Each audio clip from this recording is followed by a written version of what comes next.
This portion of the Ray Lucia Show is brought to you by Pipeline Oil and Gas and is for informational purposes only.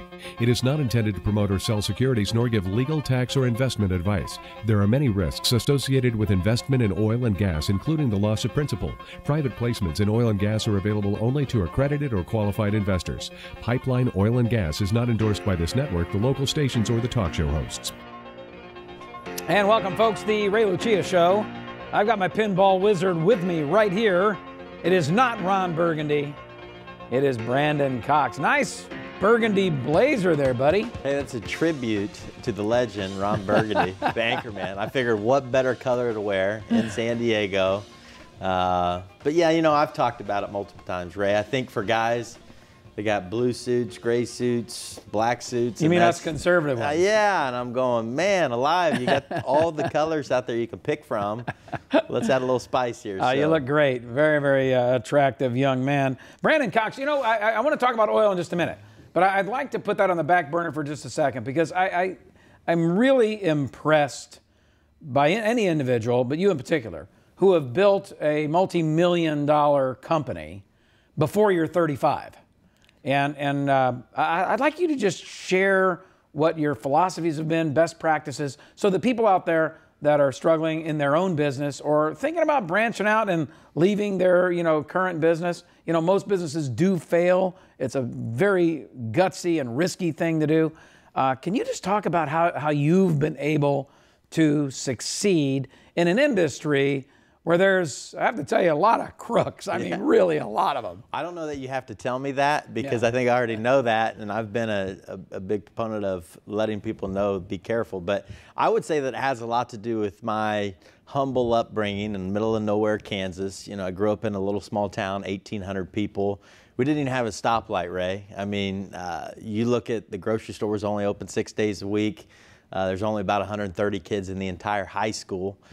So you start there with just kind of learning what keeping your word is about, learning your core values, knowing who you are as a person, what's important as far as how to act, how to treat people.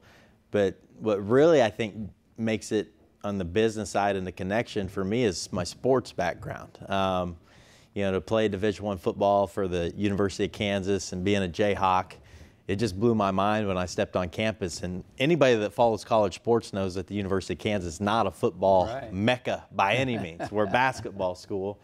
But even at that level, the attention to detail. I played defense, and my coach would always, hey, Brandon, we need you a half yard over here, or a half yard. I mean, that's 1.5 feet spacing we're talking about on a football field. But it was important enough to be in the right position so you could capitalize on whatever play or whatever opportunity. So are you anal retentive as a business owner? I would say maybe obsessive compulsive might be a better way of putting it. But I was also told and taught growing up, and you'll notice these are all lessons that I've learned from other people. So it's not all me. Without the proper teachers and mentors along the way, none of this stuff happens. I just am smart enough to know that, you learn and you identify what works and what doesn't, and you take those skills and you apply them moving forward. But, it's not that much work to do things first class. If you want to be average, that's fine. But if you want to be first class, it doesn't take that much work. But my approach is if you're already going through all the struggle, headache, and pain of starting a business, why not go a little bit extra further so you can really have something special when it's all said and done? And we're talking oil and gas. It's a huge trust play. Some people out there have no idea what's going on underneath the ground, and that's fine. But it's a huge trust play. You're investing in that person, the people in that company, that outfit that you're partnering up with. Because at the end of the day, you can put whatever you want on a piece of paper. You can sign whatever contract or, PPM, whatever you want to call it. But things never go the way they're supposed to. We live in a broken world. The Bible talks about that. That's all been out there. So I'm not sharing anything new with people. It's just taking those facts, using that information and apply it to your situation. So I feel like, with everybody looking out for other people instead of making it about themselves, paying attention to detail and understanding it's a great responsibility and honor to be entrusted with other people's resources that they've taken years and hours of their life to sacrifice to earn those resources. we need to be very serious about that when the opportunity comes our way. So I would contribute all the credit to my family, my teachers, my coaches, and all the business mentors and colleagues that I've worked with in years past to get me to this point. And they do a great job of making me look good. I get to do all the fun stuff like travel, come on the radio and TV with you, Ray. That's always an honor. It's a lot of fun.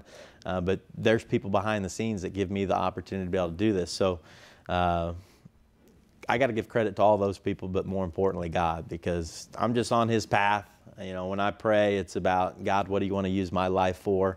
It's not my life. I'm just being a steward of it. And, you know, I do a lot better when I stop making it about me and I start making it about God and helping others. Brandon Cox from Pipeline Oil and Gas. He's the CEO and founder. I'll come back to that in a second, but you've been kicked in the teeth a couple of times, maybe more than a couple of times, as we all have in business. Talk about that for a minute. Well, I mean, I think if you're going to go out there and you're going to be in the business world and you're going to be self-employed, and by the way, whoever said being self-employed was easier than having a job or it provided all of this flexibility and freedom, that obviously they've never been self-employed before because it's anything but that. But I think it'd be very foolish to go out there and think that there weren't going to be any trials or tribulations or struggles along the way. But those are just lessons that you have to go through in order to get the blessings on the other side. So, yeah, I've been beat up plenty of times, school of hard knocks, you want to call it. But, you know, you never give up. You just keep pushing forward, and you may not have anything that looks like so-called success around you when you're going through those tough times. But you know what? You just got to keep believing in yourself and know that if you give up, you'll never reach your goal, and just to keep plugging along.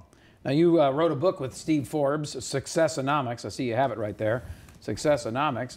How do you get to write a book with Steve Forbes? I mean, what made you so good? Well, I don't know about that. I was just invited to participate in a book that was written with Steve Forbes, and he put his touch on it. I put my touch on it, and we were fortunate enough to hit the Amazon's bestsellers list. So, you know, if you tell my English teachers in high school that I was going to become a best-selling author, they probably would have said, this guy. But it's okay though. I mean, it's been great. What a fantastic opportunity, and be able to associate myself with Steve Forbes, you know, a billionaire. That's never a bad thing in my opinion, especially in the business. Well, you're associated with me. I mean, here on the show. I mean, that's a given. That's a given. I have $28 in my pocket right now. Listen, we got to take a break. My special guest, Brandon Cox, a self-made entrepreneur. And when we come back, I want you to talk about oil and gas and how you did it. And I also want you to tell everybody how you didn't do it. For sure. All right? Because I know the story and they should know it too. 844-RAY-SHOW if you have a question for Brandon. You can get a copy of SuccessOnomics. Just go to pipelineoilandgas.com. It's Brandon's website. He'll send it to you for free. Learn about him and his story. And if you're thinking about being an entrepreneur, I think there are some lessons to be learned here. I certainly have learned a lot from you, Brandon, in the time that we've spent together. And hopefully, when we come back, you'll get a chance to share more of that information with our viewers and our listeners. So folks, stick around. This is really, really, really good stuff. 844-729-7469, Pipeline Oil and Gas for the book, free, SuccessOnomics. Very glad you're here. In fact, I'm glad all over that you're here. At least according to Dave Clark. Let's listen. I told ya. Special guest in studio, Brandon Cox. He is the CEO and founder of Pipeline Oil and Gas. His website, pipelineoilandgas.com, where he's got white papers he will send you. Everything you need to know about an oil and gas investment. You must be an accredited investor. And just for going to the website and asking for it, he'll send his brand new book out that he wrote with Steve Forbes, SuccessOnomics. SuccessOnomics by Brandon Cox and Steve Forbes. Best-selling authors, both. Brandon, thank you. I do want to get into the hard knocks in just a second if we have time. But oil prices, as you well know, have collapsed, 50, 60% over the past year. And a lot of people are predicting with the now oversupply or under demand, storage facilities are filling up, that it's going to be a while for oil prices to come back up. Many say the end of this year. Some say we're stuck in a rut for a couple of years. That can't make you too happy as an oil man. Well, I mean, we like higher oil prices, obviously, because we're selling a commodity, and the higher the price of the commodity, the better we do. So there's no secret there. Do we get upset with $50, $60 oil prices? No. Do we understand that that's part of the business and you're going to experience some volatility? Absolutely. And the thing that blows my mind is people think in such small windows. You know, and you could use the example that Warren Buffett would always talk about, that, you know, if he were to go out and buy a farm today, he's not going to get it appraised every 6 months and wonder what the value of the farm is. Same way with our oil projects, price of oil, the commodity that markets that we deal with daily. I mean, we're looking at this from a 5-year window. So whatever happens in the next 12 months, 6 months, those things are all going to flush out and handle themselves over time. Long term, we're bullish. What happens in the meantime, we know that we're going to be positioned much better than the bigger oil and gas companies that are focusing on the shale formations. Very simply put, it just costs them more, and it takes more time and work and risk for them to produce a barrel of oil compared to what we have to spend, the risk that we have to take, the depths of the wells that we operate in, and, you know, not having to frack from an environmental standpoint. Those are all benefits that we have working for us that the other guys do not have. So as long as this plays out, we're always going to be in a better spot than some of the majors out there. And we like that. We've designed the company, and we've strategically chose to be in the Louisiana, Mississippi area, because a lot of people don't know this, Ray, but Louisiana would be the #1 producing state of oil if they included the offshore production. Sure. Just off the coast of Louisiana. But everybody has a tendency to think naturally Texas, you know, North Dakota, South Dakota, Oklahoma, Kansas, but it's really Louisiana that has a really unique opportunity, and that's why we're focused there.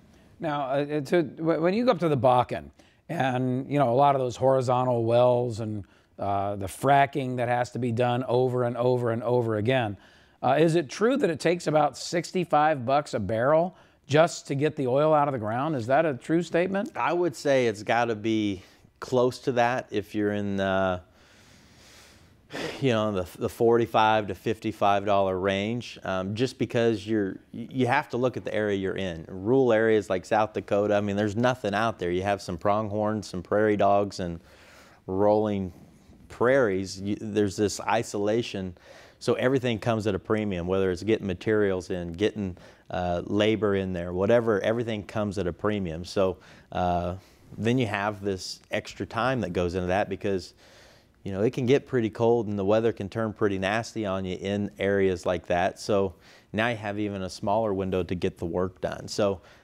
there's every reason to not be chasing the big plays that everybody's chasing. You could look at the retail side. People are paying absorbent amounts for acreage before the price of oil went down. So again, we've done none of those things. We're not leveraged. Yeah, I wanted to ask you about that, because a lot of the oil companies, they say, well, you know, I've got these proven reserves in the ground. I can go to Bank of America or whatever and get, you know, pretty cheap money. So they lever up and they, you know, drill 10 wells where one person that was on a cash basis can only drill 1. That's right. You haven't done that. I think I know the answer, but why? Well, I mean, I think the main thing for me is the Bible says don't do that.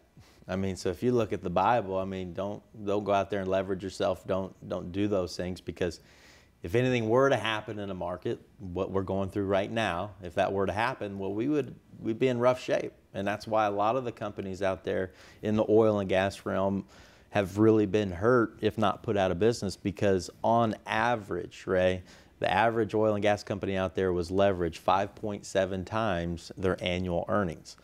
To me, that just seems ludicrous. It just seems ridiculous. You could always wonder what the heck people were thinking doing that. But you could be so much richer if you had done that, right? I could be a lot more broke. Yeah, I guess too. right now. I mean, on the other side.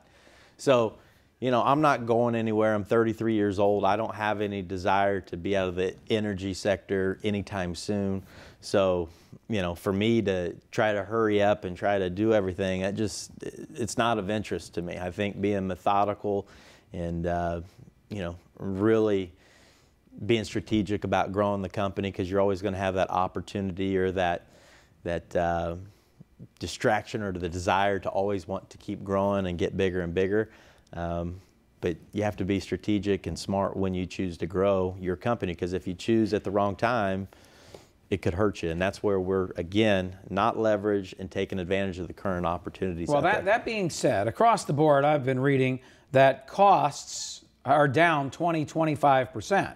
So in order to go out and drill today, I guess you can negotiate some pretty good deals, because otherwise these people would be out of work, or you know, the steel that you buy, et cetera, cement, and everything that you need to drill a well, obviously was a lot more expensive when oil was $140 a barrel. So you're getting a pretty good bargain on the drill side. But my understanding, and your analyst, Chris Jarvis, as you know, comes on every day and gives us an update, but he's telling us, and I'm sure this is true, that the oil leases. Can you explain how this works? Because you actually are leasing mineral rights, correct? Yes. And those prices have also come way down. Yes, I mean, it's a big ripple effect. And what you're seeing with the well servicing companies out there, they're always lagging, okay? So they'll be the last ones that drop their price, and they'll be the last ones to raise their price when the price of oil goes back up. But they understand that they can't keep charging what they were, because, you know, operators and people out there drilling wells, they're shut them down. Yeah, they not. Turn off the spigot. That's right. So they're looking at it as how can they keep their doors open, stay alive. So it's a great opportunity for us, like I said, because we can go in and drill the same well for 30% less. And when you're talking $1 million well, that's $300,000 in savings that obviously add to your ROI number at the end of the day. So you don't always have to have $100 oil prices to be successful out in the field. And you don't need to be pushing out 1,000 barrels a day. I know when you took me out on the fields months and months ago, you showed me this old dilapidated oil well on a piece of land where there was about a 12-foot rattlesnake. Scared the heck out of everybody. But that well has now come on. Those were existing producing wells, and all you did was go in and tweak them a little bit, right? Yeah, that's all we did. Just real simple. Yeah, we went in there, simple. just a quick little tweak, and then they're up and going. You know, but yeah, a lot of people don't understand, if they're a novice, that years ago when they drilled these wells, that you can drill through an oil zone and then not have it come shooting to the surface. So all we're doing is exploiting some of those behind the pipe opportunities that they left decades ago. So it's a very efficient, low risk, high reward. But if you drilled the well, and we only have 30 seconds, but if you drill a well for, you know, $500,000, whatever you said the cost was to drill that particular well, or enhance it, or whatever you did. You can tell how stupid I am on this stuff. But that well today is producing like 25 barrels a day, right? Yeah, and I mean, if you want to put a valuation on that from an asset standpoint, I mean, you could look at anywhere from $60,000 to $70,000 per flowing barrel. So if a well produces 10 barrels a day, that's a $600,000 to $700,000 asset value. Oil prices get back to $100 a barrel. Now it's about $100,000 per flowing barrel, and that 10 barrel a day well is now worth $1 million. Not to mention the cash flow increases as you go.